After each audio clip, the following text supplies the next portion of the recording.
আমাদের সহকর্মী বর্ষবরণের খবর জানাবেন ঢাকা বিশ্ববিদ্যালয়ের চারুকলা অনুষদ থেকে।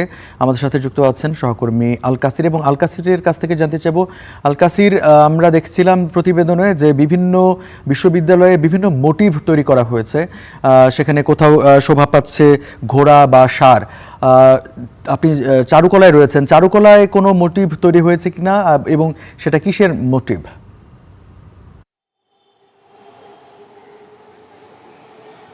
রঞ্জিত থেকে আপনাকে অনেক ধন্যবাদ। অবশ্যই চারুকলায় মোটিভ তৈরি হয়েছে, কারণ মোটিভ ছাড়া তো পয়লা বৈশাখের আনন্দ শোভাযাত্রা বা মঙ্গল শোভাযাত্রা যেটাই বলেন না কেন, সেটা আসলে জমে না, সেটা আসলে হয় না বা পরিপূর্ণতা পায় না।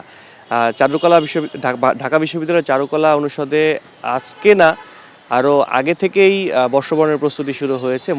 মোটিভ বানানো থেকে শুরু করে বিভিন্ন মুখোশ, আলপনা আঁকা, যে সমস্ত কার্যক্রমগুলো থাকে সেগুলো কিন্তু গত কয়েকদিন ধরেই চলছে, এবং আগামীকাল যেহেতু পয়লা বৈশাখের মঙ্গল শোভাযাত্রা শুরু হবে, আজকে আসলে শেষ সময়ের যে প্রস্তুতি, সেই প্রস্তুতিটাই চলছে। এখনও রংতুলির আঁচড় আমরা দেখতে পাচ্ছি, এখনও আসলে কাঠ পেরেকের যেই আওয়াজ, সেই আওয়াজ আমরা শুনতে পাচ্ছি। আপনি যেটা বলছিলেন যে ঢাকা বিশ্ববিদ্যালয়ে কোনো চারুকলা অনুষদে বা চারুকলা ইনস্টিটিউটে কোনো মোটিভ তৈরি হয়েছে কিনা, আমরা মোরগের বড় একটি মোটিভ দেখেছি, এবং তার সঙ্গে ঘোড়া দেখেছি, সেই সাথে আমরা কবুতর বা পাখি, পায়রাও আমরা একটা দেখতে পেয়েছি,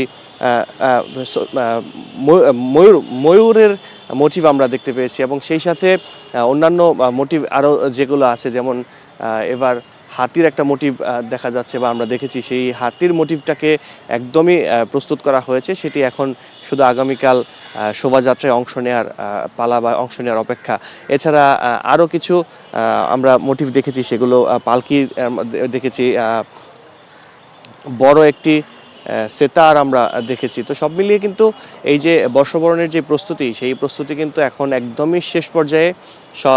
শেষ সময়ের যেই রং তুলির আঁচড় দেয়া বা যে কাজগুলো থাকে, সেই কাজগুলোই করা হচ্ছে, এবং এই মঙ্গল শোভাযাত্রার একদম আগের দিন, অর্থাৎ আজকে কিন্তু চৈত্র সংক্রান্তি, চৈত্র মাস আজকে শেষ হয়ে যাচ্ছে, আগামীকাল থেকে বৈশাখ মাসের শুরু, এবং পয়লা বৈশাখ শুরুর দিনেই কিন্তু এই যে আমার পেছনে যেই মোটিভগুলো দেখা যাচ্ছে, এগুলো নিয়েই মঙ্গল শোভাযাত্রা বা আনন্দ শোভাযাত্রা ঢাকা বিশ্ববিদ্যালয় থেকে শুরু করে চারুকলা ইনস্টিটিউট এবং রমনা বটমূল থেকে শুরু করে ঢাকার বিভিন্ন জায়গায় হবে বলে আমরা জেনেছি। রঞ্জু, এই ছিল চারুকলা থেকে আমার কাছে সবশেষ।